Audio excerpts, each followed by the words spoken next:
والصلاة والسلام على أشرف الأنبياء والمرسلين. قال الله تعالى وتبارك في القرآن المجيد والفرقان الحميد ولقد آتينا داود وسليمان علما وقال الحمد لله الذي فضلنا على كثير من عباده المؤمنين. صدق الله مولانا العظيم وصدق رسوله النبي الكريم الرؤوف الرحيم. اللهم نور قلوبنا بالقرآن وزين أخلاقنا بالقرآن وأدخلنا الجنة بالقرآن ونجنا من النار بالقرآن. قال الله تعالى وتبارك في شان حبيبه مخبرا وآمرا إن الله وملائكته يصلون على النبي يا أيها الذين آمنوا صلوا عليه وسلموا تسليما. صلاة والسلام عليك يا رسول الله وعلى آلك وأصحابك يا محبوب رب العالمين. الصلاة والسلام عليك يا نبي الرحمة وعلى آلك وأصحابك يا راحت العاشقین. حمد و تعریف و توصیف اللہ جل مجدہ الکریم کی ذات بابرکات کے لیے، رسول رحمت شفیع معظم نبی محتشم صدر بزم کائنات مالک شش جہات تابش غار حرا احمد مجتبی حضرت محمد مصطفیٰ صلی اللہ علیہ وآلہ وسلم کے حضور ناز میں اپنی عقیدتوں، ارادتوں اور محبتوں کا خراج پیش کرنے کے بعد، واجب الاحترام ذوی الاحتشام معزز و مکرم سامعین، خواتین و حضرات، السلام علیکم ورحمۃ اللہ وبرکاتہ. آج کل ہمارے وہاں سورہ النمل پر روزانہ کی بنیاد پہ نماز فجر کے بعد اور نماز عصر کے بعد درس قرآن چل رہا ہے. تو اس میں خاص طور پہ ابتدائی 3 رکوعوں میں انبیاء علیہ السلام کا ذکر ہے. تو اس مختصر نشست میں مفصل بیان کرنا تو ممکن نہیں ہے، لیکن میں کوشش کروں گا کہ حضرت سلیمان علیہ السلام کا ذکر جو دوسرے اور تیسرے رکوع میں کیا گیا ہے اس پر کچھ باتیں آپ کے سامنے رکھوں. مضمون تھوڑا سا خدشہ ہے طویل نہ ہو جائے، لیکن میں اس کے باوجود سمیٹ کے اس کو اپنے وقت میں ہی مکمل کرنے کی کوشش کروں گا، اور اگر تھوڑی سی تاخیر بھی ہو گئی تو آپ اس کے لیے ذہنی طور پہ آمادہ رہنا. ویسے کوشش ہوگی کہ وقت پر ہی اختتام پذیر ہو. حضرت سلیمان علیہ السلام بنی اسرائیل کے جلیل القدر نبی ہیں، اور یہ حضرت یوسف علیہ السلام کے بھائی کی اولاد سے 5ویں 6ٹھی پشت سے اللہ کے پیغمبر ہوئے ہیں. اللہ تعالیٰ نے بنی اسرائیل کو بادشاہت بھی عطا کی اور نبوت بھی عطا کی، اور کچھ بابرکت وجود اس عظیم المرتبت خاندان میں ایسے بھی گزرے کہ جن کو نبوت و بادشاہت کا سنگم بنایا گیا، جیسے حضرت یوسف علیہ السلام، حضرت داود علیہ السلام اور حضرت سلیمان علیہ السلام. حضرت سلیمان علیہ السلام حضرت داود علیہ السلام کے صاحبزادے تھے اور ان کے وارث قرار پائے. وَلَقَدْ آتَيْنَا دَاوُودَ وَسُلَيْمَانَ عِلْمًا. ارشاد فرمایا ہم نے حضرت داود اور حضرت سلیمان علیہ السلام کو علم عطا کیا.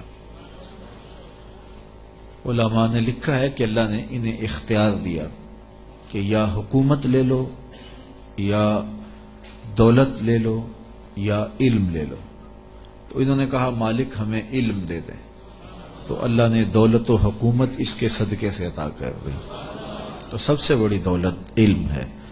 تو یہاں کہا کہ ہم نے ان کو علم کے نور سے مالا مال کیا. اور اگر بنظر غور مطالعہ کریں تو علم ہی شہنشاہی ہے. اسی زمانے میں ایک ملک کو فتح کر لیا گیا اور بادشاہ گرفتار کر کے حاضر لایا گیا.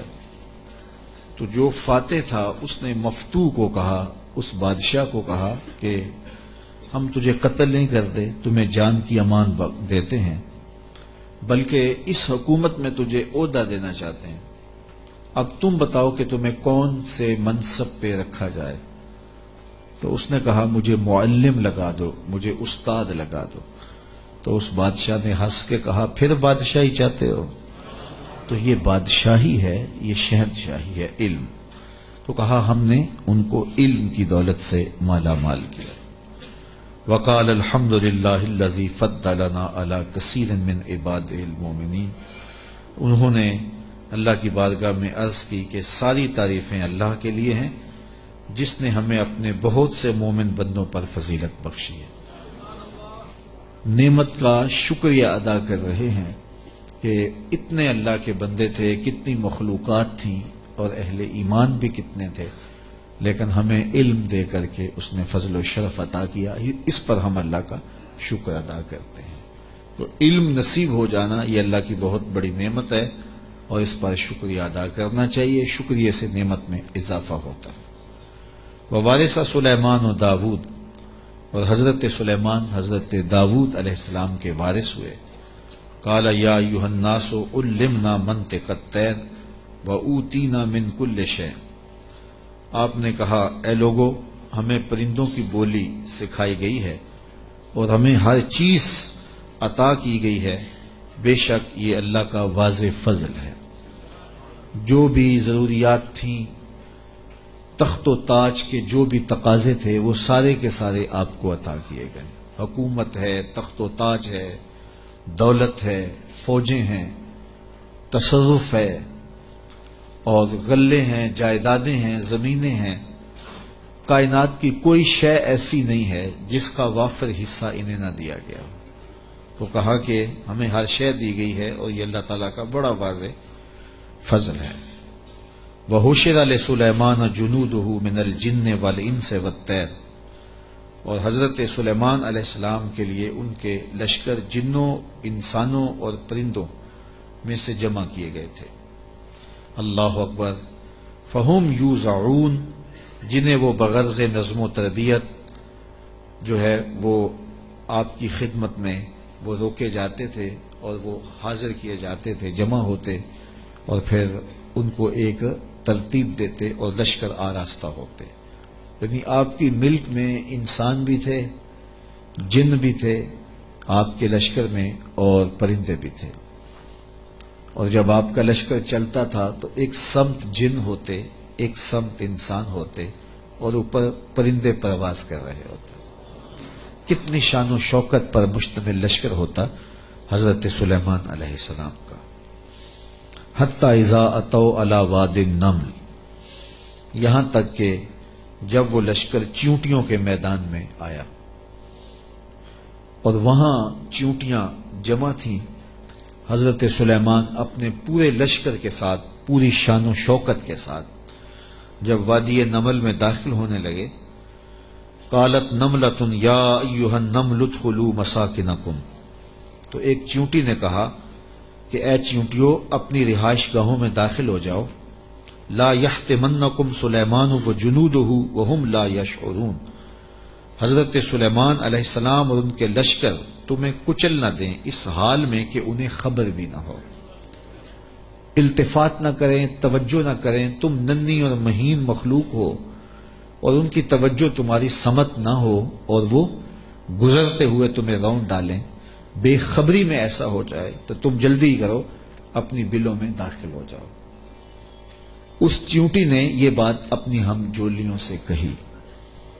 حضرت امام فخر الدین رازی علیہ رحمہ اسی آیت کریمہ کی تفسیر میں لکھتے ہیں کہ اس چیونٹی کو یہ علم تھا کہ اللہ کے نبی کا لشکر جان بوجھ کر ننھی جان کو بھی ضائع نہیں کرتا. تو اس لیے اس نے کہا کہیں بے خبری میں تمہیں کچل نہ دیں. اگر ان کی توجہ ادھر ہوئی تو وہ ایسا کبھی نہیں کریں گے کہ تمہیں کچل ڈالیں. تو معلوم یہ ہوا کہ اللہ کے نبی کا لشکر، نبی کا تربیت یافتہ لشکر جان بوجھ کر ننھی جان کو بھی ضائع نہیں کرتا. اور جو جسموں کے ساتھ بم باندھ کر کے چھوٹے چھوٹے بچوں میں گھس جاتے ہیں اور بازاروں میں جا کے پھٹ جاتے ہیں اور پھر بعد میں بڑے فخر سے ذمہ داریاں قبول کرتے ہیں، یہ کسی نبی کا لشکر نہیں، شیطان کا لشکر.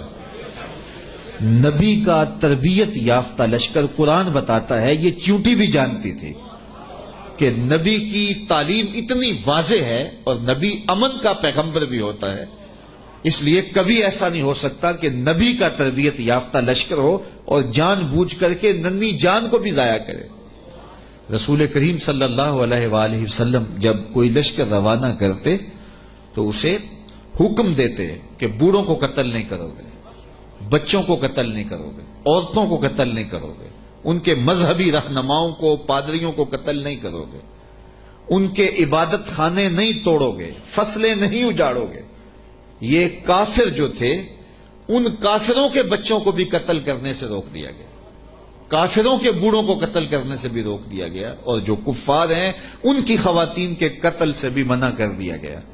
اور جو مسلمانوں کی نسلیں کاٹ کے رکھ دے اور اس پہ ذمہ داریاں قبول کریں، کوئی بدبخت ہوگا جو ان کی حمایت کرے گا اور ان کو اسلام کا نمائندہ قرار دے گا. وہ دشمن اسلام ہو سکتے ہیں، اسلام کے نمائندے نہیں ہو سکتے. تو اس چیونٹی نے کہا کہ اپنی بلوں میں داخل ہو جاؤ، کہیں نبی کا لشکر بے خبری میں تمہیں کچل نہ دے. حضرت امام راضی لکھتے ہیں کہ چیونٹی کو یہ علم تھا، اس علم کی وجہ سے اس چیونٹی کو قیامت تک آنے والی چیونٹیوں کا سردار بنا دیا گیا، ملکہ بنا دی گئی قیامت تک. اچھا، اگر آپ کی توجہ ہو تو ذات کی چیونٹی ہے، رب نے اس کے نام کی صورت اتاری ہے. چیونٹی کی حیثیت کیا ہوتی ہے، لیکن وہ پیار کرنے لگی نا نبی سے، اور اس کو پتا تھا کہ نبی کی تعلیمات کیا ہوتی ہیں، تو اس تعلیم کے نتیجے میں ذات کی چیونٹی ہے لیکن رب نے اس کے نام کی صورت اتار دی. تو اس چیونٹی نے کہا جلدی جلدی اپنی بلوں میں داخل ہو جاؤ، اللہ کے نبی کا لشکر کہیں تمہیں کچل نہ دے اور وہ دھیان نہ کرے، بے خبری میں کہیں ایسا نہ ہو جائے. اگر خبر ہوگی تو پھر کبھی ایسا نہیں ہو سکتا، کیونکہ نبی کی تربیت یہ ہے. وہ تو زندگیاں بانٹنے آیا ہے، زندگیاں چھیننے تو نہیں آیا، تو یہ ایسا نہیں ہوگا. فَتَبَسَّمَ ضَاحِكًا مِّن قَوْلِهَا. تو حضرت سلیمان پیغمبر نے جب چیونٹی کی اس بات کو سنا تو مسکرا پڑے. 3 میل دور تھے حضرت سلیمان علیہ السلام، اتنی دور سے چیونٹی نے کہا کہ جلدی جلدی بلوں میں چلی جاؤ، اللہ کے نبی کا لشکر کہیں بے خبری میں تمہیں کچل نہ دے. چیونٹی نے یہ بات کی تو حضرت سلیمان نے 3 میل دور سے سن لی اور پھر مسکرا بھی پڑے. اب 3 میل دور سے بات سنی جا سکتی ہے بھلا چیونٹی کی؟ یہ اس حال سے باہر جو چیونٹیاں چل رہی ہیں، کوئی شخص جو بڑا ہی جو ہے وہ باریک سماعتیں رکھتا ہو، کیا وہ یہاں بیٹھ کر کے چیونٹی کی بات جو باہر ہے اس کو سن سکتا ہے؟ چلو جو آپ کے کرسی کے نیچے چل رہی ہے اس کو سن سکتا ہے، اس کی آواز کو، لیکن 3 میل دور سے چیونٹی کی آواز کو اللہ کا نبی سن بھی رہا ہے اور جو وہ کہہ رہی ہے اس کو سمجھ بھی رہا ہے اور اس پر تبسم بھی فرما رہا ہے. حضرات علماء فرماتے ہیں جو تیوریات کے ماہرین ہیں کہ چیونٹی کے منہ میں زبان نہیں ہوتی، پھر اس نے بات کیسے کر لی؟ ایک مہین سا وجود ہے تو اس کے منہ میں زبان نہیں ہوتی، دانت نہیں ہوتے، تو پھر بات کیسے کرتی ہے؟ اور حضرت سلیمان نے سن کیسے لی؟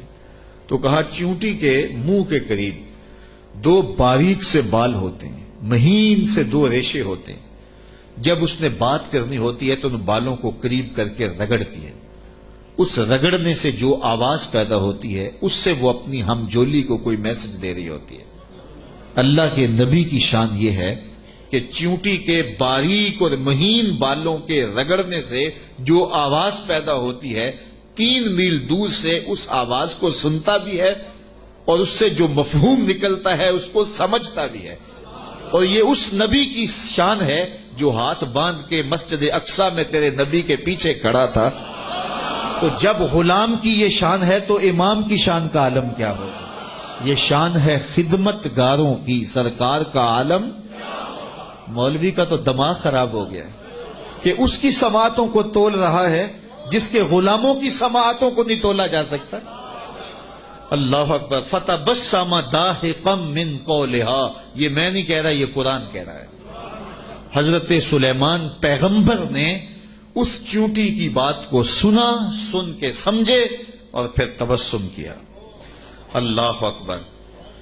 وقال رب اوزعنی ان اشکر نعمتک التی انعمت علی وعلی والدی وان اعمل صالحا ترضاہ وادخلنی برحمتک فی عبادک الصالحین۔ اور اللہ کی بارگاہ میں عرض کی حضرت سلیمان علیہ السلام نے کہ اے میرے پروردگار، مجھے اپنی توفیق سے اس بات پر قائم رکھ کہ میں تیری اس نعمت کا شکر بجا لاتا رہوں جو تو نے میرے اوپر کی اور میرے والدین کے اوپر کی۔ جو نعمتیں بندے کے اوپر ہوتی ہیں اس کا بھی شکریہ ادا کرنا چاہیے، اور جو صالح اولاد ہوتی ہے، جو ماں باپ پر نعمتیں عطا ہوئی ہوتی ہیں، ان کا بھی شکریہ ادا کرنا، کیونکہ ماں باپ کی نعمتیں اولاد تک بھی پہنچتی ہیں۔ مجھے بتاؤ، اگر میں اور آپ کسی کافر کے گھر میں پیدا ہوتے، معاذ اللہ کسی ہندو یا سکھ کے گھر میں پیدا ہوتے، تو آج کیا ہمارے سینے میں ایمان کا چراغاں ہوتا؟ ہم کسی یہودی کے گھر میں پیدا ہوتے تو ہمارے گھر میں ایمان کی روشنی ہوتی؟ ہم کہتے ہیں ہم بڑے سیانے ہیں، بڑے سمجھدار ہیں، ہم مطالعہ کرتے، ہم مختلف ادیان کو پڑھتے اور پھر مسلمان ہو جاتے۔ کیا ایسا ہوتا، یا کہ ہم اسی ظلمت اور اندھیرے میں ہوتے؟ تو پھر ہمارے ماں باپ تھے نا جو مسلمان تھے، اور ہم ان کی آغوش میں آئے تو اللہ نے وہ نور ہمیں بھی دیا۔ تو ہمیں اپنے اوپر ہونے والے اس کرم کا احسان کرنا، احسان جو ہے وہ اللہ کے حضور، اس کا شکر ادا کرنا چاہیے، اور ساتھ یہ بھی شکر ادا کرنا چاہیے کہ مالک تیرا کرم ہے کہ تو نے ہمارے ماں باپ کو دین دیا تھا، اور وہ نعمت ہمیں ان کی وساطت سے نصیب ہو گئی۔ علامہ اقبال کہا کرتے تھے، نام تو از پدر آموختم، حضور آپ کا نام میں نے اپنے باپ سے سیکھا تھا۔ وہ حضور کے عاشق تھے تو میں بھی حضور کا غلام بنا۔ ہمارے ماں باپ حضور کا نام لیتے تھے تو کیا کیفیتیں ہوتی تھی، آنکھوں میں آنسو آ جاتے تھے۔ تو آج چونکہ وہ حضور کے عاشق تھے، وہ حضور سے محبت کرنے والے تھے، وہ اولیاء کی چوکھٹوں پہ جانے والے تھے، تو آج اللہ نے یہ دولتیں ہمارے سینے میں بھی رکھی۔ تو جب اس نعمت کا شکریہ ادا کریں جو ہمارے وجود پر ہیں، تو ان نعمتوں کا شکریہ بھی ادا کریں جو ہمارے والدین پہ ہوئی ہیں۔ تو حضرت سلیمان نے یہ ہمیں شکر کرنے کا ایک عجیب طریقہ دیا، خوبصورت طریقہ دیا، اور عرض کی مالک میں ان نعمتوں کا شکر ادا کرتا ہوں جو تو نے میرے اوپر کی، اور ان نعمتوں کا بھی شکریہ میں ادا کرتا ہوں جو میرے ماں باپ پر کی۔ اللہ اکبر۔ اور مجھے یہ توفیق دے کہ میں ایسے نیک عمل کرتا رہوں جن سے تو راضی ہو۔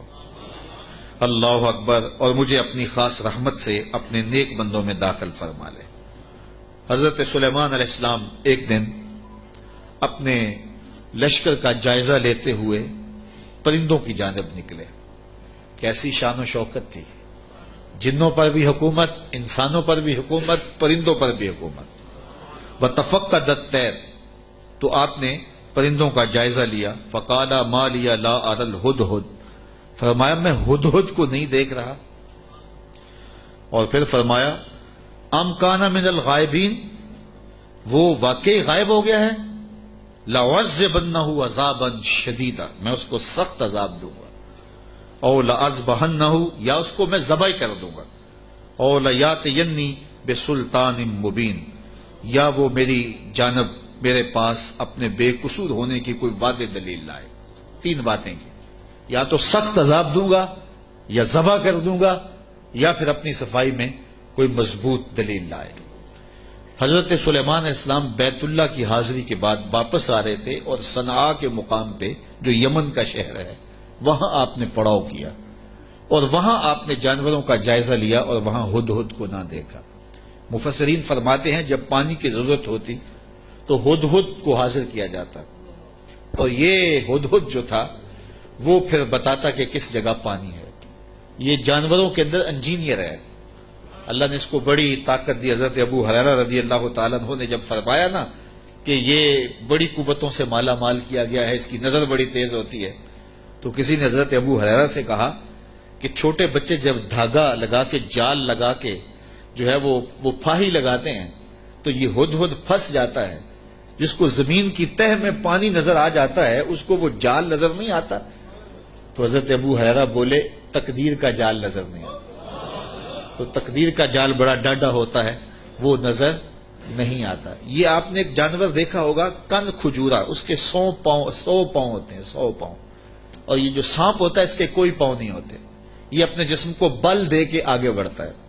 اور کن کھجورا اس کے 100 پیر ہوتے ہیں. اور سانپ کی مرغوب غذا ہے کن کھجورا. اور جب اس کو یہ نظر آئے تو یہ دوڑتا ہے اور سانپ پیچھے دوڑ کے اس کو شکار کر لیتا ہے. تو کسی نے کن کھجورے سے پوچھا کہ تیرے 100 پیر ہیں اور سانپ کا ایک بھی نہیں ہے اور پھر بھی تو پکڑا جاتا ہے. اس نے کہا تقدیر کے آگے پاؤں نہیں چلتے. تو کہا کہ وہ دھاگا تقدیر کا ہے، وہ ہدہد کو نظر نہیں آتا اور وہ بچے اسے پکڑ لیتے ہیں. تو ہدہد حضرت سلیمان علیہ السلام کا درباری پرندہ تھا اور حضرت سلیمان علیہ السلام اس سے محبت کرتے تھے. یہ بھی اللہ کے نبی سے پیار کرتا تھا. بلکہ صاحب روح البیان نے ہدہد کے عنوان سے بڑی باتیں لکھی ہیں، کچھ لطیفے بھی ذکر کیے ہیں. کہتے ہیں ایک دن یہ ہدہد چونکہ لاڈلا پرندہ تھا حضرت سلیمان کا، تو حضرت سلیمان علیہ السلام کو کہنے لگا کہ میں آپ کے لشکر کی دعوت کرنا چاہتا ہوں. آپ نے کہا اتنا بڑا لشکر ہے اور تو میرے لشکر کی دعوت کرے گا؟ کہا جناب دعوت قبول کیجیے. تو کہا ٹھیک ہے، آج دوپہر کو میں آپ کے لشکر کی دعوت کروں گا. جب دوپہر کا وقت آیا تو دریا کنارے لشکر نے پڑاؤ کیا ہوا تھا. تو ہدہد کبھی دائیں کبھی بائیں اڑانے بھر رہا ہے. تو کہا میاں وقت ہو گیا ہے، اب لاؤ نہ کھانا، تم نے آج ہماری دعوت کی ہے. کہا جی اسی کا انتظام کر رہا. تھوڑی دیر کے بعد اس نے فضا میں ایک چڑیا شکار کی اور اس کو فضا میں توڑ کر کے پانی میں پھینک دیا اور لشکر کو آواز دی جس کے ہاتھ میں بوٹی آتی ہے بوٹی لے لے، باقی شوربہ پی لے. یہ بڑا لاڈلا پرندہ تھا حضرت سلیمان علیہ السلام کا. تو جب اس کو نہ دیکھا تو غصے میں آ گئے. اور میاں کوئی لاڈلا ہو اور نہ آئے تو پھر زیادہ غصہ چڑھتا نا. وہ کوئی نالائق شاگرد ہو تو کلاس سے غیر حاضر بھی ہو تو وہ اتنا غصہ نہیں آتا کہ چلو جان چھوٹی. لیکن کوئی ذہین ترین طالب علم ہو تو وہ نہ آئے تو طبیعت میں تلخی آ جاتی ہے. میں بھی ملک کے طول و عرض میں درس قرآن دینے جاتا ہوں اور یہاں بھی اور باقی ملک کے حصوں میں بھی ایک باقاعدہ درس قرآن کلاس کی شکل بن گئی ہوئی ہے. تو کچھ لوگ ایسے ہوتے ہیں جو درس قرآن بڑے انہماک سے سنتے ہیں، توجہ سے سنتے ہیں. تو پھر کبھی وہ نہیں نہ آتے تو پھر ان پہ غصہ بھی بڑا آتا ہے کہ میاں تو کیوں نہیں آیا. حضرت حسن بصری تقریر کرنے کے لیے بیٹھتے تھے تو پردے کے پیچھے حضرت رابعہ بصریہ بیٹھتی تھی. تو پوچھ لیتے تھے رابعہ آئی ہیں کہ نہیں آئی. جب آئی ہیں تو پھر درس شروع کرتے. تو کوئی سمجھنے والا ہو، کوئی پیار والا ہو تو پھر بات کوئی اور ہوتی ہے. تو اس پرندے سے چونکہ بڑا پیار تھا، جب اس کو نہ دیکھا تو غصے میں آ گئے. کہا ما لیا لا اری الہدہد، میں ہدہد کو نہیں دیکھ رہا، کیا وہ واقعی غائب ہے؟ اچھا میں اس کو ذبح کر دوں گا یا سخت سزا دوں گا یا پھر وہ مجھے اپنی بے گناہی کی کوئی دلیل پیش کرے. اب ہدہد کہاں چلا گیا؟ حضرات مفسرین لکھتے ہیں کہ وہ حضرت سلیمان علیہ السلام استراحت کرنے لگے تو وہ اڑ کے قریب ایک باغ میں چلا گیا. وہاں ایک اور اس کا ہم جنس ہدہد بیٹھا ہوا تھا. اس نے پوچھا کدھر سے آئے ہو؟ اس نے کہا کہ میں اپنے نبی کے ساتھ گیا تھا، اپنے شہنشاہ کے ساتھ گیا تھا اور ان کی حکومت جنوں پر بھی ہے، انسانوں پر بھی ہے، پرندوں پر بھی ہے. تو اس نے کہا کہ میری جو بادشاہ ہے میرے ملک وہ عورت ہے اور اس کا ایک تخت بہت بڑا، اور میں تمہیں دکھاؤں. تو وہ ہدہد کو ساتھ لے گیا اور اتنے میں دیر ہو گئی. حضرت سلیمان غصے میں آ گئے. کہا کدھر ہے؟ لاؤ اسے حاضر کرو.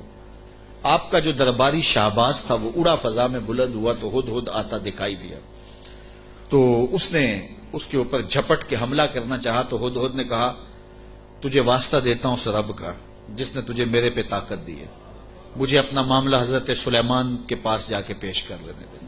کہا انہوں نے کہا ہے کہ تجھے قتل کر دوں گا، ذبح کر دوں گا یا تجھے سخت سزا دوں گا، اب تو بچ نہیں پائے گا. تو ہدہد نے کہا کہ انہوں نے کوئی استثناء بھی کیا تھا؟ کہا ہاں انہوں نے کہا تھا یا کوئی مضبوط خبر لائے، اپنا معقول عذر پیش کرے. کہا پھر خیر ہے. اب ہدہد حضرت سلیمان کے پاس آیا اور مفسرین کہتے ہیں اس نے اپنے پر جھکا لیے اور دم بھی جھکا لی اور حضرت سلیمان کے سامنے عرض کی کہ اس رب سے ڈریے جس کے حضور آپ رب قیامت کے دن پیش ہوں گے. بس یہ بات کہنے کی دیر تھی کہ حضرت سلیمان کا غصہ ٹھنڈا ہو گیا. تو میں بتاؤ کدھر گئے تھے؟ تو ہدہد نے کیا جواب دیا، سنو قرآن کیا کہتا ہے. فمکث غیر بعید، تو پس وہ تھوڑی ہی دیر ٹھہرا تھا کہ وہ حاضر ہو گیا، اور حاضر ہو کے اس نے کہا، فقال، اس نے کہا، احطت بما لم تحط به وجئتک من سبأ بنبأ یقین. اس نے کہا کہ حضور میں ایسی بات معلوم کر کے آیا ہوں جس پر شاید آپ مطلع نہ تھے، اور میں آپ کے پاس ملک سبا کی ایک یقینی خبر لایا ہوں. آپ نے اس چیز کا مشاہدہ نہیں کیا جس کا میں مشاہدہ کر کے آیا ہوں، تو میں ایک یقینی خبر آپ کو جو چشم دید ہے وہ بتانا چاہتا ہوں. حضرت سلیمان نے کہا بتاؤ. کہا انی وجدت امرأۃ تملکہم وأوتیت من کل شیء ولہا عرش عظیم. اس نے کہا میں ایک ایسی خاتون کو دیکھا ہے جو بادشاہت کے تخت پہ براجمان ہے. میں نے ایک ایسی عورت دیکھی ہے وہاں جو ان پر حکومت کرتی ہے اور اقتدار کی مسند پہ بیٹھی ہے، اور اسے ملکیت و اقتدار میں ہر چیز بخشی گئی ہے، اور اس کے پاس بہت بڑا تخت ہے. یہ شہرہ آفاق تخت تھا جو ملکہ بلقیس کے پاس تھا، اور یہ 40 ہاتھ چوڑا تھا، 80 ہاتھ لمبا تھا. شرعی ہاتھ جب کہا جاتا ہے تو وہ کونی تک ہوتا ہے، تو گویا دوسرے لفظوں میں 1.5 فٹ کا ایک ہاتھ لگائیں تو یہ 60 ہاتھ چوڑا تھا، اور 120 ہاتھ جو ہے وہ لمبا تھا.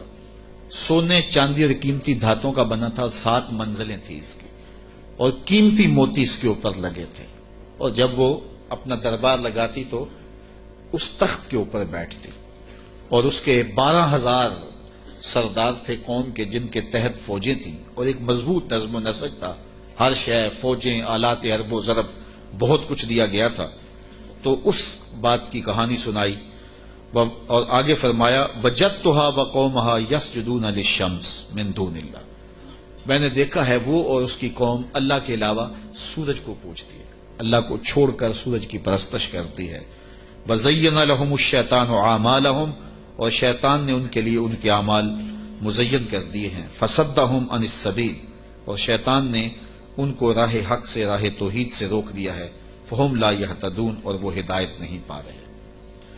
اللہ یسجدوا للہ الذی یخرج الخبأ فی السماوات والارض ویعلم ما تخفون وما تعلنون. اللہ اکبر. اس لیے روکے گئے ہیں کہ وہ اللہ کے حضور سجدہ ریز نہ ہوں جو آسمانوں اور زمینوں میں پوشیدہ حقائق اور موجودات کو باہر نکالتا ہے، یعنی ظاہر کرتا ہے. اور وَيَعْلَمُ مَا تُخْفُونَ، اور جو تم ظاہر کرتے ہو، جو تم چھپاتے ہو، وَمَا تُعْلِنُونَ، اور جو تم ظاہر کرتے ہو اور جو تم چھپاتے ہو، وہ سب کو جانتا ہے، اس کی نظر میں کوئی پوشیدہ نہیں ہے. اللہ لا الہ الا هو رب العرش العظیم. اللہ کے سوا کوئی عبادت کے لائق نہیں، وہی عظیم تخت اقتدار کا مالک ہے. ملکہ بلقیس کا تخت کیا ہے؟ تخت تو میرے رب کا ہے، عرش تو اس کا ہے. تو اس نے یہ بات کہی. حضرت سلیمان نے ہدہد سے کہا کالا سننظر اصدقت ام کنت من الکاذبین. کہا کہ ہم ابھی دیکھتے ہیں کہ تو سچ کہہ رہا ہے یا جھوٹ بول رہا ہے. کالا سننظر اصدقت ام کنت من الکاذبین، تو سچا ہے یا جھوٹا ہے. اذهب بکتابی ھذا فالق الیہم ثم تولى عنہم فانظر ماذا یرجعون. آپ نے خط لکھا اور ہدہد کو دیا، کہا اس کو لے جاؤ اور یہ خط ان کی طرف ڈال دو، اور اس کے بعد ان کے پاس سے ہٹ جاؤ، پھر دیکھ کہ وہ کس بات کی طرف رجوع کرتے ہیں. اس خط کے اوپر حضرت سلیمان علیہ السلام نے تحریر کی، ہدہد کے سپرد کیا. 1 مہینے کی مسافت پر تھا یہ ملک سبا حضرت سلیمان علیہ السلام کے ملک شام سے. 1 مہینہ جاتے ہوئے لگتا تھا، 1 مہینہ آتے ہوئے لگتا تھا. کہا یہ خط لے جاؤ میرا اور ملک سبا میں جاؤ اور ملکہ بلقیس کو دے آؤ، اور پھر دیکھو کہ وہ کیا کہتے ہیں. ہدہد نے خط پکڑا، بادشاہ تخت پہ بیٹھی تھی، اس نے جا کے خط پھینک دیا. جب ملکہ نے خط پکڑا اور اس کو کھولا اور پڑھا، نبی کی جلالت تھی، چونکہ صرف بادشاہ نہیں تھے، نبی بھی تھے، تو کہتے اس کا وجود کانپنے لگا، اور اس نے اپنی قوم کے سرداروں کو کہا کہ قالت یا ایھا الملأ انی القی الی کتاب کریم، اے میری قوم کے سردارو، میری طرف ایک عزت والا خط ڈالا گیا ہے۔ علماء تفسیر نے لکھا ہے کہ یہ لفظ ہی اس کے لیے بہتری کی ضمانت بن گیا کہ اس نے نبی کے خط کو عزت والا خط کہا۔ بعد میں جو ہوا اور پھر وہ مطیع ہوئی اور اللہ نے اس کے لیے بہتریوں کے دروازے کھولے، وہ اس کی اس تکریم کی وجہ سے۔ خسرو پرویز کی جانب میرے رسول کریم صلی اللہ علیہ وسلم نے خط بھیجا تھا تو اس نے ٹکڑے کر دیے تھے، تو آقا کریم علیہ السلام نے جب سنا تو فرمایا اللہ اس کی سلطنت کے ٹکڑے کرے گا، اور ایسے ہوا۔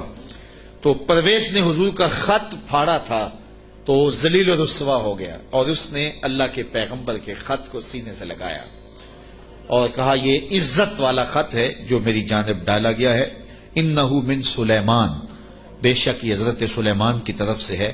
وَإِنَّهُ بسم اللہ الرحمن الرحیم، اور بے شک اس میں یہ لکھا ہے کہ اللہ کے نام سے شروع جو رحمان اور رحیم ہے۔ تو یہ خط سلیمان علیہ السلام کی جانب سے لکھا گیا تھا، اور وہاں اس زمانے میں خط لکھنے والا اپنا نام پہلے لکھتا تھا، پھر مضمون خط کا لکھتا تھا۔ تو آپ نے پہلے کہا انہ من سلیمان وانہ بسم اللہ الرحمن الرحیم اللہ تعالی علیہ واتونی مسلمین، دو لفظ لکھے۔ آپ نے کہا خط کا مضمون یہ تھا تم مجھ پر سربلندی نہ چاہو، مجھ سے بڑا بننے کی کوشش نہ کرنا، سربلندی نہ چاہو، اور فرما بردار ہو کے میرے پاس حاضر ہو جاؤ۔ بس دو لفظ تھے، حضرت سلیمان کی مہر تھی، اور یہ خط ہدہد نے جا کے ملکہ بلقیس کو دیا۔ اس کا وجود کانپنے لگا، پھر وہ سنبھلی اور اپنے سرداروں سے کہنے لگی قالت یا ایھا الملأ افتونی فی امری ما کنت قاطعۃ امرا حتی تشہدون، اے میرے درباریوں، تم مجھے بتاؤ اس معاملے میں کیا تمہارا مشورہ ہے، چونکہ میں کسی بھی معاملے میں قطعی فیصلہ کرنے سے قبل تمہیں حاضر کرتی ہوں اور تم سے مشورہ لیتی ہوں۔ مشورے کے بغیر میں نے آج تک کبھی قدم نہیں اٹھایا، اور یہ میرا معمول ہے۔ اب یہ خط آیا ہے، اس کا یہ مضمون ہے جو میں تمہیں سنایا ہے، اب تم بتاؤ کہ اب کیا کیا جائے۔ اب 12,000 سردار تھے اور ان کے ماتحت فوجیں تھیں۔ قالو بولے نحن اولو قوت و اولو باس شدید، کہنے لگے کہ ہم طاقتور ہیں، سخت جنگجو ہیں، اور ہم لڑنے کے لیے تیار ہیں، قوم کا مورال بلند ہے، فوجیں پوری طاقت میں ہیں، آلات حرب و ضرب بھی ہیں، کوئی کمزوری نہیں ہے، آپ اگر حکم دیں تو ہم حاضر ہیں۔ والامر الیک فانظری ماذا تامرین، لیکن معاملہ آپ کے ہاتھ میں ہی ہے، حکم آپ کا ہی چلے گا، لیکن ہماری جانب سے کوئی کمزوری نہیں، ہم بالکل تیار ہیں، مستعد ہیں، فعال ہیں، فوجیں تیار ہیں، مورال بلند ہے، لڑنے کے لیے آمادہ ہیں۔ تو اب آپ کا حکم ہے، کیا آپ حکم دیتی ہیں؟ قالت ان الملوک اذا دخلوا قریۃ افسدوها وجعلوا اعزۃ اہلها اذلہ، ملکہ نے کہا کہ بے شک جب بادشاہ کسی بستی میں داخل ہوتے ہیں تو اسے برباد کر دیتے ہیں اور وہاں کے باعزت لوگوں کو ذلیل و رسوا کر ڈالتے ہیں، اور یہ لوگ یعنی بادشاہ اسی طرح کریں گے۔ تو اگر تم مجھے موقع دو، اور میرا مشورہ یہ ہے کہ میں وَإِنِّي مُرْسِلَةٌ إِلَيْهِمْ بِهَدِيَّةٍ، میں پہلے ان کی طرف کوئی ہدیہ بھیجتی ہوں۔ ہم لڑائی کا طبل نہ بجائیں، ہم پہلے ان کی طرف ہدیہ بھیجیں، پہلے دیکھیں فَنَاظِرَةٌ بِمَا يَرْجُو الْمُرْسَلُونَ، پھر ہم دیکھتے ہیں کہ جو ہمارے قاصد گئے ہیں وہ کیا پیغام لاتے ہیں۔ اگر وہ ہمارے ہدیے کو قبول کر لیتے ہیں اور کوئی ہماری سیٹنگ ہو جاتی ہے تو پھر تو لڑائی کی ضرورت نہیں ہے، لڑائی بہت خطرناک ہوتی ہے، اس کے انجام بڑے بھیانک ہوتے ہیں۔ وہ تھی بڑی سمجھدار، فوجوں نے کہا ٹھیک ہے، جرنیلوں نے کہا لڑیں گے، اور سرداروں نے کہا قوم کا مورال بلند ہے، اور جو ہے وہ افسروں نے کہا کہ ہماری فوج بڑی ٹریننگ یافتہ ہے، ہمارے پاس آلات حرب و ضرب موجود ہیں، لڑیں گے۔ لیکن اس نے کہا صبر کرو، پہلے میں کوئی تحفہ دے کے قاصد بھیجتی ہوں، وہ قاصدوں کو کیا جواب دیتے ہیں، لڑائی تو آخری حل ہے، پھر ہم دیکھیں گے۔ فلما جاء سلیمان، جب قاصد حضرت سلیمان کے پاس آیا، کہتے ہیں وہ تحفہ کیا تھا، مفسرین نے لکھا ہے کہ وہ سونے کی اینٹ تھی، اور اس کو قیمتی کپڑے میں دیباج میں لپیٹ کر کے باقاعدہ اس کے لیے جو ہے وہ ایک چیز بنائی گئی اور غلافوں میں لپیٹ کر کے وہ خادم حضرت سلیمان کے پاس قاصد لے کر حاضر ہوا کہ ان کو اینٹ پیش کریں، چونکہ سونے اور چاندی سے بادشاہ لوگ بڑے خوش ہوتے ہیں۔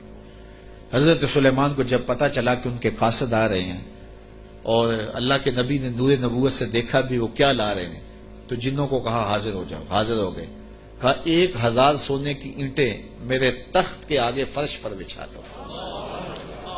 تو جب اینٹیں بچھی ہوئی انہوں نے دیکھی تو وہ جو تحفہ لے کے آئے تھے سنبھال کے ایک اینٹ، انہوں نے دیکھا کہ وہ اینٹیں تو قدموں میں پڑی ہوئی ہیں، تو اب وہ تحفہ دیتے ہوئے شرم محسوس کرنے لگے، کیا دے، الٹے بانس بریلی کو، یہاں تو اینٹیں قدموں میں پڑی ہوئی ہیں۔ علاؤ الدین خلجی ساری زندگی تڑپتا رہا کہ حضرت خواجہ نظام الدین اولیاء کی بارگاہ میں حاضری دوں۔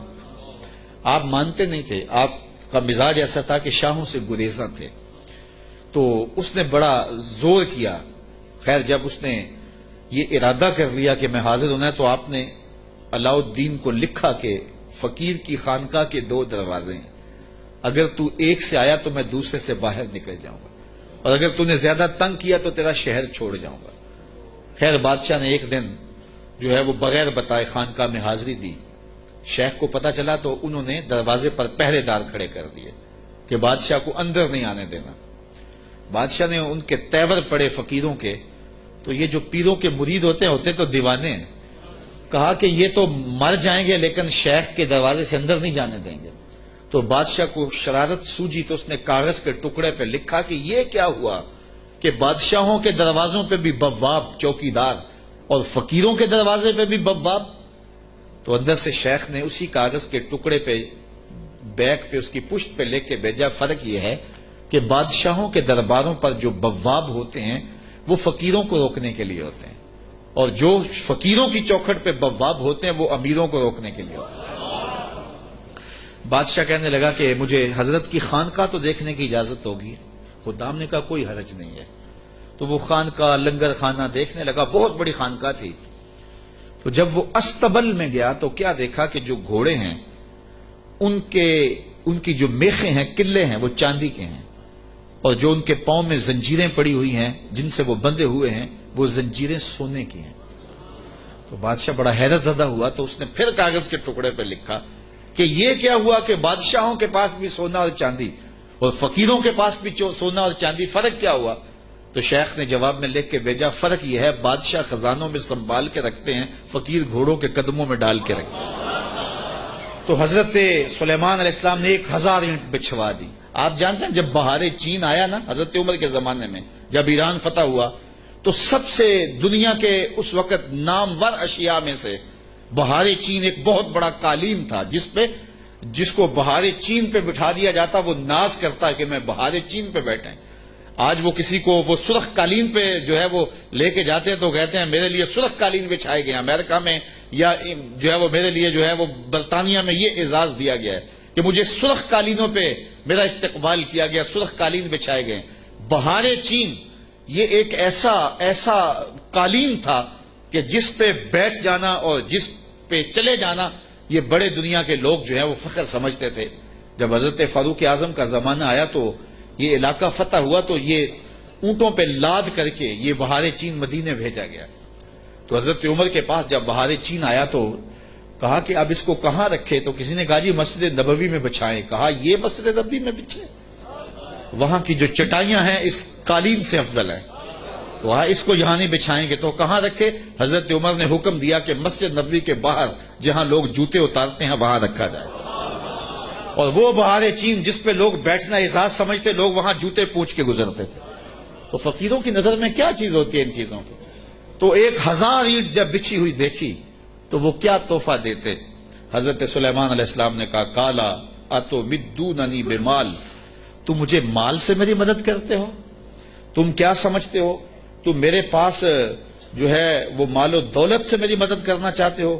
فما آتانی اللہ خیر مما آتاکم، اللہ نے جو مجھے دیا ہے وہ اس سے بہتر دیا ہے جو تم کو دیا ہے، تمہارے سے بہتر مجھے نوازا ہے۔ بل انتم بہدیتکم تفرحون، بلکہ اپنے ہدیے پہ تم خوش ہو کہ یہ مال ہے، ہم مال کے ہدیے کو قبول نہیں کرتے۔ ایک طرف سورج کو پوجا جا رہا ہے، رب کے ساتھ شریک ٹھہرایا جا رہا ہے، اور میں ایک اینٹ لے کے راضی ہو جاؤں؟ سونے کی اور تم اللہ کی مخالفت کرتے رہو. یہاں سمجھنے کے لیے بہت کچھ ہے کہ اللہ کے حکموں کی نافرمانی کر رہا ہو اور پیر صاحب کو نذرانہ دے دے اور پیر صاحب یہیں چپ ہو جائے کہ کوئی نہیں مجھے نذرانہ مل گیا. یہ سمجھنے کے لیے کافی ہے. سونے کی اینٹ لے کے آئے ہیں, فرمایا وہ بتوں کو پوج رہے ہیں, وہ سورج کو پوج رہے ہیں اور مجھے اس نذرانے سے چپ کروانا چاہتے ہیں, ایسا نہیں ہوگا. اور آپ نے اس قاصد کو پیغام دیا, ارجع الیہم, جا ان کے پاس اور ان کو بتا جا کے کہ فَلَنَاتِيَنَّهُمْ بِجُنُودٍ لَا قِبَلَ لَهُمْ بِهَا وَلَنُخْرِجَنَّهُمْ مِنْهَا أَذِلَّةً وَهُمْ صَاغِرُونَ. ان کو جا کے بتا کہ ہم ایسا لشکر لے کے آ رہے ہیں جس کا تم مقابلہ نہیں کر پاؤ گے اور تمہیں ذلیل کر کے رسوا کر کے شہروں سے نکالے کے تیار ہو جاؤ. حضرت سلیمان نے اس قاصد کو پیغام بھیجا. جب اس نے جا کے پیغام دیا اور حضرت سلیمان کے دربار کی کہانیاں سنائیں تو پھر لڑائی کی ہمت کس کو ہوتی؟ نبی کو اللہ نے روب دیا ہوتا ہے, نبی کا روب جو ہے وہ لوگوں پہ پڑ جاتا ہے. اللہ اکبر. تو کس کو ہمت ہوتی؟ ملکہ بلقیس نے کہا کہ اب میں خود جاتی ہوں. تو وہ خود تیار ہوئی اور وہ حضرت سلیمان کی بارگاہ میں حاضر ہونے کے لیے ملک سبا سے چلی. ادھر بھی وقت گزرتا گیا. جب 3 فرسخ دور وہ دربار سے رہ گئی, 1 فرسخ اور 3 فرسخ 5 کلومیٹر لگا لے, آپ یہ کہہ لیں کہ وہ بائی پاس پہ یا وہ یہ چناب پل پہ اتنے فاصلے پہ جب اس کا آنا ہوا تو حضرت سلیمان بیٹھے تھے اور آپ نے اپنے درباریوں سے کہا, قال یا ایھا الملأ ایکم یاتینی بعرشھا قبل ان یاتونی مسلمین. دربار لگا تھا, جن بھی بیٹھے تھے, انسان بھی بیٹھے تھے, پرندے بھی تھے. آپ نے کہا میرے درباریوں وہ بلقیس آ گئی ہے, یہاں قریب ہی آ گئی ہے. تو اس کا وہ تخت جس پہ اسے ناز ہے, کوئی ہے جو اٹھا لائے اس کے لانے سے پہلے؟ کیسی شان حضرت سلیمان کی, وہ بائی پاس پہ آ گئی ہے اور تخت 1 مہینہ جاتے ہوئے لگتا ہے, 1 مہینہ آتے ہوئے لگتا ہے. یہ طاقتیں ہیں اللہ کے بندوں کی. اللہ اکبر. تو کہا وہ تو ادھر آ گئی ہے, تو کوئی ہے جو اس کا تخت جا کے جلدی جلدی اٹھا لائے؟ تو جب آپ نے یہ بات کہی تو ایک جن اٹھا, قال عفریت من الجن انا آتیک بہ. ایک جن کہنے لگا حضرت میں لاتا ہوں. کب لاؤ گے؟ قبل ان تقوم من مقامک, آپ کی مجلس ختم ہونے سے پہلے پہلے حاضر کر دیتا ہوں. اور مجلس ختم ہوتی تھی زوال کے وقت, دوپہر کے وقت. صبح شروع ہوتی اور دوپہر کو ختم ہو جاتی. تو کچہری لگی تھی, کہا کچہری ختم ہونے سے پہلے پہلے میں لے آتا ہوں. وَإِنِّي عَلَيْهِ لَقَوِيٌّ أَمِينٌ, طاقتور بھی ہوں, لے بھی آؤں گا اور امین بھی ہوں, کوئی ایک موتی بھی ضائع نہیں ہوگا. تو تخت میں لے کے آتا ہوں. اور 1 مہینہ میں نے عرض کیا جاتے ہوئے لگتا ہے, 1 مہینہ کئی ہاتھ موٹا تھا, 7 منزلیں تھی, 40 ہاتھ چوڑا تھا, 80 ہاتھ لمبا تھا, سونے اور چاندی اور قیمتی جواہر سے مرصع تھا اور 7 کوٹریوں میں مکفل تھا, تالے لگے تھے, پہرے دار کھڑے تھے. جیب میں ڈال کے بھی لانا ہو پھر بھی 2 مہینے چاہیے. اور اس تخت کو لانے کا کہا دوپہر تک لے آتا ہوں. بڑی بات تھی نا. حضرت سلیمان خوش ہو جاتے کہ بڑی بات ہے, تو میں نہیں, مجھے اس سے بھی پہلے چاہیے, مجھے اس سے بھی پہلے چاہیے. کیا شان ہے, کیا شان ہے. کہا مجھے اس سے بھی پہلے چاہیے. قال الذی عندہ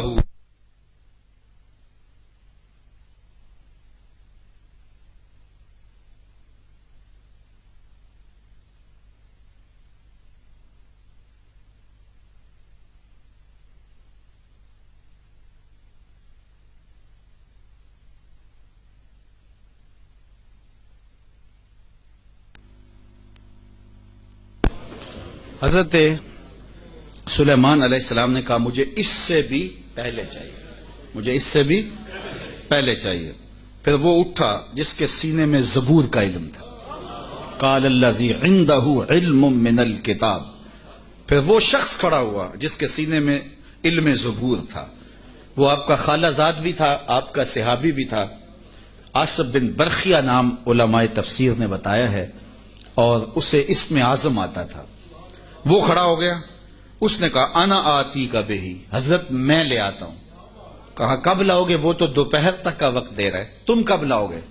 تو سنو اس نے کیا کہا. بولا قبل ان یرتد الیک طرفک, حضور آپ آنکھ بعد میں جھپکیں گے, تخت پہلے پڑا ہوگا. آپ آنکھ بعد میں جھپکیں گے، تخت پہلے پڑا ہوگا۔ اللہ اکبر۔ فلما رآہ مستقرا عنده قال ھذا من فضل ربی۔ حضرت سلیمان نے بھی آنکھ جھپکی نہیں تھی، تخت سامنے پڑا ہوا۔ حضرت سلیمان بے ساختہ پکار اٹھے، یہ میرے رب کا فضل ہے جس نے میرے امتی کو یہ طاقت دی۔ یار بنی اسرائیل کے نبی کے امتی کی یہ شان، تو بنی اسرائیل کے یہ نبی مقتدی بن کے جس کے امام کے پیچھے کھڑے تھے مسجد اقصی میں، اس امام کی شان کا عالم کیا ہو؟ یہ شان ہے خدمت گاروں کی، سرکار کا عالم کہا میں لاتا ہوں، اور اس کے آنے سے پہلے کہ حضرت آنکھ جھپکنے سے پہلے حاضر کر دو، اور حضرت سلیمان نے ابھی آنکھ جھپکی نہیں، تخت سامنے پڑا ہوا تھا۔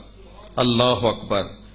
لِیَبْلُوَنِی أَأَشْکُرُ أَمْ أَکْفُرُ، کہا کہ میرے رب نے مجھے آزمایا ہے، میرا رب مجھے پرکھتا ہے کہ میں اس کا شکر کرتا ہوں یا کفران کرتا ہوں یا انکار کرتا ہوں۔ اللہ اکبر۔ فرمایا فَمَنْ شَکَرَ فَإِنَّمَا يَشْکُرُ لِنَفْسِهِ، جو شکر کرتا ہے وہ اپنے لیے ہی شکر کرتا ہے، اللہ کا کیا فائدہ کرے گا؟ اپنا ہی فائدہ ہوگا۔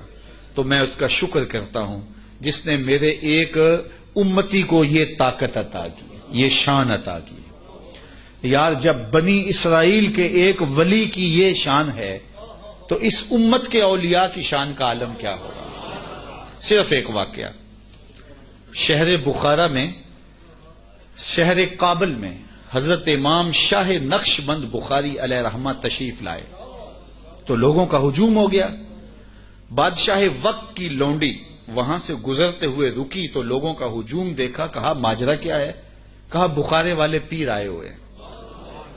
تو کہا یہ پیر کیا ہوتے ہیں؟ لوگوں نے بتایا یہ اصلاح قلب کرنے والے لوگ ہوتے ہیں، یہ دلوں کے حکیم ہوتے ہیں، ڈاکٹر ہوتے ہیں، اور یہ باطن کی صفائیاں کرنے والے لوگ ہوتے ہیں، اور اللہ نے ان کو تکوینی اور تشریعی طاقتیں بھی عطا کی ہوئی ہوتی ہیں، اور کبھی ایسا ہوتا ہے کہ یہ اوکھے ویلے کام بھی آتے ہیں۔ اس نے سوچا کہ شیخ سے نسبت قائم کر لینے میں کوئی حرج نہیں ہے، تو اس نے حضرت شاہ نقش بند بخاری کی بیعت کر لی۔ چلو پیر تو کوئی ہونا چاہیے، تو انہوں نے ان سے بیعت کر لی۔ شیخ نے جو وظائف بتائے اور تلقین کی، ذکر کی اور اچھائی کی طرف سبق دیے، تو صالحہ تو وہ پہلے ہی تھی لیکن مزید رنگ چڑھ گیا۔ تو بادشاہ جب اس کی خدمت کو دیکھا تو بڑا خوش ہوا، جو باقی لونڈیاں تھیں وہ حسد کرنے لگیں۔ ایک دن انہوں نے بادشاہ کے دربار سے، بادشاہ کے گھر سے چوری کر کے زیور ایسی جگہ پہ چھپا دیے اور اس پہ الزام لگا دیا اور پھر برآمد بھی اس سے کروا دیے۔ بادشاہ کو بڑا غصہ آیا کہ میں نے اس پہ اتنا اعتماد کیا تھا اور یہ بڑی لمبی نمازیں پڑھتی تھی۔ بادشاہ نے حکم دیا کہ اس کو چوبارے پہ لے جاؤ اور وہاں سے دھکا دے دو۔ بادشاہ کے محل کی چھت پہ لے جایا گیا۔ اس نے لاکھ کہا کہ میرا جرم نہیں ہے، لیکن بادشاہ ہوتے ہیں، تو چھت پہ لے جایا گیا۔ جب دھکا دینے لگے تو اس کو اب یاد آیا کہ میں نے سنا تھا اوکھے ویلے پیر کام آتے ہیں، تو اس نے بخارے کی طرف منہ کر کے کہا شیعہ للہ چوں گدائے مستمند المدد خواہم ز شاہ نقش بند۔ سنا ہے اوکھے ویلے پیر کام آتے ہیں، اس سے اوکھا ویلا میرے پہ تو نہیں آ سکتا۔ یہ اس نے کہا تو پیچھے جلاد نے دھکا دے دیا۔ جب نیچے آئی تو حضرت شاہ نقش بند بخاری کا دامن پھیلا ہوا تھا۔ آپ نے آرام سے پکڑ کے نیچے رکھ دیا تو اس نے حیرت سے پوچھا حضرت آپ کب آئے ہیں؟ تو شاہ نقش بند بخاری فرمانے لگے تو از چبارہ آمدی من از بخارا آمدم، تو چبارے سے چل پڑی تھی میں بخارے سے چل پڑا۔ تو کہا حضرت آنکھ جھپکنے سے قبل وہ تخت حاضر کر دوں گا۔ جب تخت حاضر ہو گیا کہا یہ میرے رب کا فضل ہے جس نے مجھے اتنی طاقت عطا فرمائی۔ ومن کفر فإن ربی غنی کریم، اور اگر کوئی ولیوں کی اس طاقت کو نہیں مانتا، نبیوں کی اس طاقت کو نہیں مانتا، اللہ کے بندوں کی طاقتوں کو نہیں مانتا، اللہ کو پرواہ بھی کوئی نہیں۔ نہ مانے کوئی، اللہ کو کیا پرواہ ہے؟ وہ غنی بھی ہے اور کریم بھی ہے۔ کالا نکروا لہا عرشہا ننظر اتہتدی ام تکون من الذین لا یہتدون۔ آپ نے فرمایا جلدی جلدی کرو، تخت کا حلیہ بھی بدل دو، اس کی شکل جلدی جلدی تبدیل کر دو، تاکہ جب وہ آئے تو ہم دیکھیں کہ وہ اس کو پہچانتی ہے یا نہیں پہچانتی۔ تو تخت کا حلیہ بدل دیا گیا۔ فلما جاءت، جب ملکہ بلقیس پہنچی، قیل اہاکذا عرشک، کہا تیرا بھی اس جیسا کوئی تخت ہے؟ اس تخت کی طرف اشارہ کر کے کہا کہ کیا تمہارا تخت اسی طرح کا ہے؟ تو قالت کانہ ہوا، بولی یہ وہی تو ہے، یہ وہی تو ہے، بولی یہ وہی ہے۔ وَأُوتِينَا الْعِلْمَ مِنْ قَبْلِهَا وَكُنَّا مُسْلِمِينَ، اس نے کہا کہ ہمیں اس کی پہلے ہی خبر ہو گئی۔ حضرت آپ تخت کو بدل بدل کے نہ دکھائیں، ہم پہلے ہی مان گئے ہیں، ہم پہلے ہی مان گئے ہیں، اور ہم مطیع بن کے آئے ہیں، فرما بردار بن کے آئے ہیں۔ وَصَدَّهَا مَا كَانَتْ تَعْبُدُ مِن دُونِ اللَّهِ، اور اس ملکہ کو اس معبود باطل نے پہلے قبول حق سے روک رکھا تھا۔ اللہ اکبر، کس نے؟ جس کو وہ اللہ کے علاوہ پوجتی تھی۔ انہا کانت من قوم کافرین، بے شک وہ کافر قوم سے تھی۔ قیل لہا ادخلی الصرح، اس کو کہا گیا اب محل میں آ جاؤ، یہ تو منظر باہر ہی تھا، کہا اب آ جاؤ ہمارے محل کے اندر۔ جب محل میں داخل ہوئی، فلما رأتہ حسبتہ لجہ، ایسے کیا گیا تھا کہ پانی ڈال کر کے حوض بنا کے اس میں پانی ڈالا، مچھلیاں ڈالے، اور اس اوپر ایک شیشہ رکھ دیا، اور وہ شیشہ اتنا خوبصورت تھا اور اتنا لطیف تھا کہ محسوس نہیں ہو رہا تھا شیشہ ہے، لگتا تھا آگے تالاب ہے، تو اور کوئی راستہ بھی نہیں تھا۔ تو جب وہ گزرنے لگی، حسبتہ لجہ، اس نے اس نیلگوں پانی کی لہریں جب چلتی ہوئی دیکھیں تو وہ سمجھی کہ یہ تو کوئی جو ہے وہ تالاب ہے۔ وَكَشَفَتْ عَنْ سَاقَيْهَا، اس نے اپنی پنڈلیوں سے کپڑا اوپر کر لیا۔ قَالَ إِنَّهُ صَرْحٌ مُمَرَّدٌ مِّن قَوَارِيرَ، تو حضرت سلیمان علیہ السلام نے فرمایا کہ یہ گہرے پانی کا تالاب نہیں ہے، بلکہ یہ تو شیشوں کا جڑا ہوا محل کے، شیشوں سے جڑے ہوئے محل کا صحن ہے، اور یہ جو ہے وہ ایسا ماجرا نہیں ہے، تو اپنے لباس کو اوپر کر لے۔ قالت رب انی ظلمت نفسی، تو وہ کہنے لگی میں نے اپنے نفس پہ میرے رب ظلم کیا ہے، اور آج میں اس مجمع کو گواہ بنا کے، تیرے پیغمبر کو گواہ بنا کے، آج اس محل کے اندر میں اعلان کرتی ہوں وَأَسْلَمْتُ مَعَ سُلَيْمَانَ لِلَّهِ رَبِّ الْعَالَمِينَ، میں حضرت سلیمان کے رب پر، تمام جہانوں کے رب پر ایمان لاتی ہوں، اور ایمان کی دولت سے مالا مال ہوئی۔ پھر حضرت بلقیس کا نکاح کیا حضرت سیدنا سلیمان سے ہوا یا دوسری روایت کے مطابق طبۂ یمن سے ہوا، اس کے بارے میں روایات مختلف ہیں، مفسرین نے دونوں باتیں لکھی ہیں۔ تو اللہ کے نبی کی شان ہی کیا نرالی تھی۔ قرآن مجید ہم پڑھتے جائیں تو باطن میں روشنی ہوتی جاتی ہے۔ میرا جی چاہتا ہے کہ یہ مجھے 8-9 سال تو ہو گئے یہاں آتے ہوئے، لیکن میرا خیال ہے کوئی ایک سورت بھی پوری نہیں ہوئی ہوگی، تو ہم نے یہ چاہا ہے کہ ایک مرتبہ اتنا وقت ہم نکالیں کہ پورا قرآن مجید پڑھ لیں۔ تو 26، 27، 28، 29 فروری اسی مہینے کی جمعۃ المبارک کو نماز عصر سے لے کر کے پیر کو نماز عشاء کے بعد تک انشاءاللہ ہماری کوشش ہوگی ان 4 دنوں کے اندر پورا قرآن مجید ایک دفعہ اس کا دورہ ہو جائے، اور اس کے لیے ہم نے وقت یہ رکھا ہے کہ عصر سے شروع کریں گے اور نماز فجر تک مختلف وقفوں کے ساتھ قرآن مجید کی تلاوت کریں گے، ایک پارہ تلاوت کریں گے، ساتھ ساتھ اس کا ترجمہ بھی ہوگا۔